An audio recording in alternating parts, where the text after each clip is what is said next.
Hey, good morning to everybody. Happy Tuesday. It's Daryl here. It's bright and freaking early. It's 3:30 a.m. here in Connecticut on the East Coast.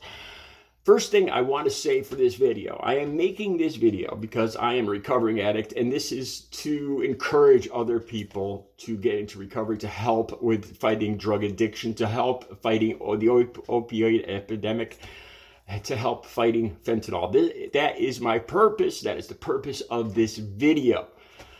Okay, so that having been said, just 2 days ago, I've been so busy the last couple of days I didn't bring it up. Sunday, October 23rd, was my 16th anniversary being 100% clean and sober. I was a hardcore heroin / crack cocaine addict every single day, plus anything else I could get my hands on. Every day I did at least 10 bags of heroin a day. That was a minimum starting out about $70. I'd easily spend $200, $500 a day. I know that blows people's minds sometimes, but when you're an addict, you do whatever you have to do to get the money. And you know, anybody that watch Intervention, you'll know it's sometimes people have a hard time comprehending how somebody that doesn't even work could get $200, $300, $400 a day. Now, I worked when I was addicted. I'm talking about other people, but all right. Anyway. I came across a commercial by Leora Levy, and I just tweeted her this morning. I'm going to put the tweet on my thumbnail, I think. And I saw this commercial, and it just ticks me off. It makes me so angry because it totally distorts the truth. And I've been wanting to talk about this for weeks now. And the reason I decided I have to talk about it today above any other story is because I saw that Carrie Lake from Arizona is doing the same thing. I'll put the links down below so you can see exactly. I'll show you Leora Levy's commercial right down below, exactly what I'm talking about. And actually, it's not even. I couldn't find the most aggravating one. There's a couple more that are even more blatant. I'll get into that more in a second. Anyway, Carrie Lake in Arizona, she's starting this fight with the NFL, talking about how she wants to cancel the Super Bowl's in Arizona this year or next year.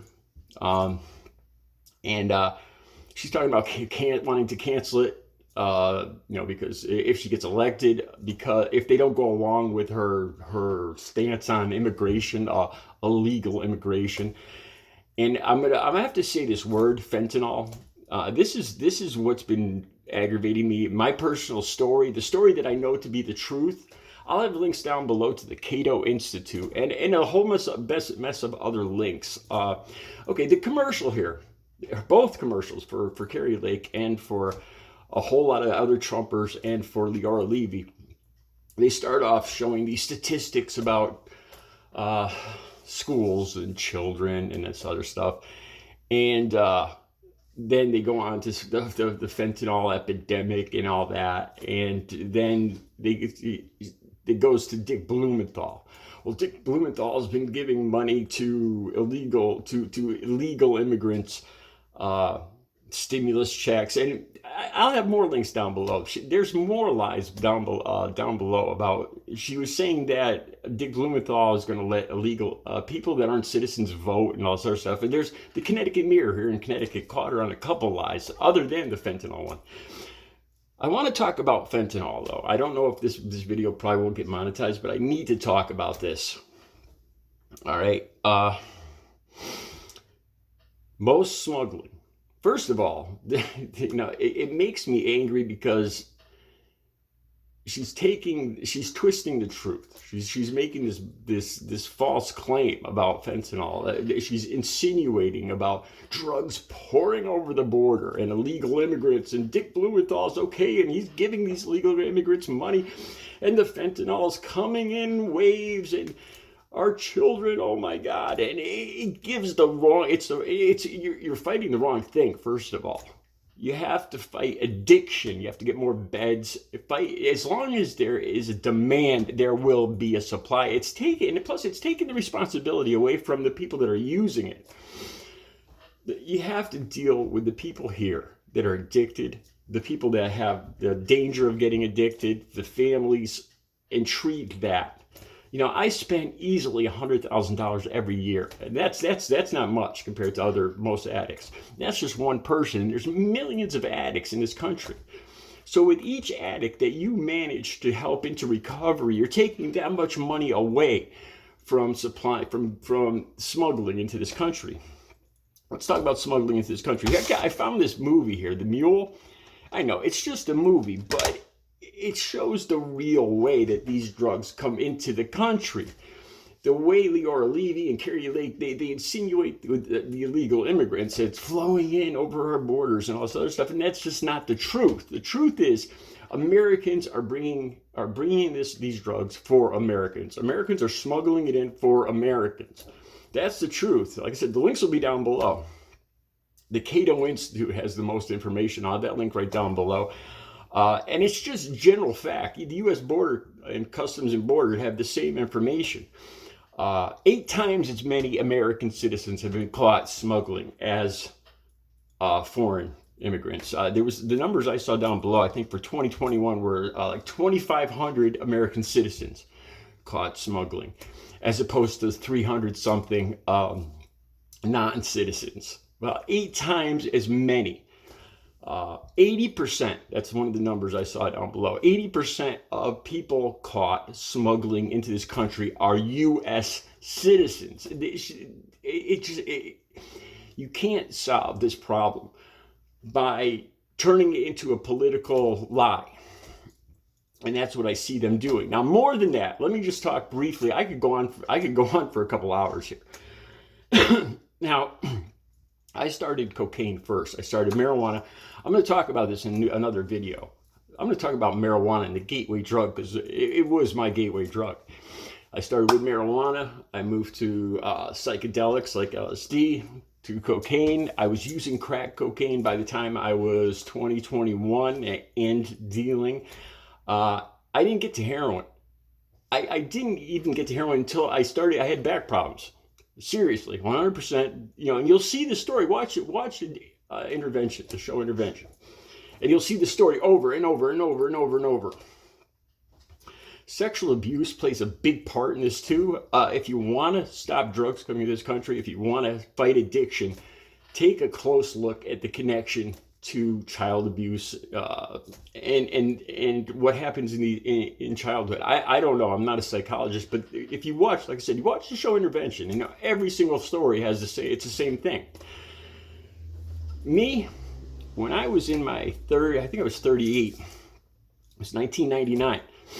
I had a ruptured disc, and then it actually broke apart and moved up and down my back. It hurt, pushed against the nerves. The pain was incredible. And I got prescribed instant release Oxycontins, regular like 30 milligram Oxycontins, Percocets, Vicodin, all at once. The pharmacy actually called the doctor because they were so alarmed because there was so much opioids that I was prescribed all at one time. Swear to God. I hadn't touched heroin before that. Look at the Sackler family. The Sackler family is what got me addicted to heroin. To be honest, I never would have started using heroin. I was fine with cocaine. I was a cocaine addict until I started mixing the pills with the cocaine, and I started to like the way they counteracted each other. And then the prescriptions were cut off, and I went to my nearest street, and I already knew how to make eye contact with dealers. Somebody I didn't even know make the nod. And I within a day, I found out how to buy heroin. I was buying heroin next, right as soon as the prescriptions were cut off. The Sackler family were the first dealers, the first people that got me addicted to opioids. And it's the same with thousands, millions of Americans across this country. So Leora Levy and Carrie Lake and a bunch of other Trumpers are going to tell you that it's illegal immigrants there's a wave of this drug coming across the borders. And that's another thing too. This drug, the majority, like 80-90% of it, is coming through customs, coming through established ports of entry, not through the desert. Look at the numbers. Google it yourself. You'll see just one thing after another from U.S. Customs. It's coming through borders by American citizens, usually in commercial vehicles or recreational vehicles, just kind of like this movie. Like I said, I know this is fiction, but it's a good representation. They find it, if you're going to smuggle millions of dollars worth of drugs, you're going to try to pick somebody that looks inconspicuous. An older person, a very young person, somebody that does not look like a drug smuggler. You're not going to pick Jose trying to sneak into America with millions of dollars of your product. It doesn't make sense. If you're going to fight this epidemic, you can't lie. I had it this morning, and I tweeted Leora Levy directly. I'll let you know if she responds to me. I called her out. I said, I think you know this. This is a blatant lie. It's fear-mongering. It's blaming the whole thing. First of all, you have to let addicts take responsibility. First of all, if you're going to bring them into recovery, they have to admit. They have to talk about the reason, to solve the problem of why they chose to use it in the first place. The way these Republicans are making it sound like the Americans are being poisoned. It's like not even their choice. They're just being poisoned. No. That's not it. There's a definite pattern, without a doubt. Like I said, I'm not connected to the show Intervention at all, but it gives you a good idea of how why we have the drug problem here. All right. I hope I made some sense. I get so upset when I talk about this. The links will be down below. Look it up yourself. Have a good Tuesday.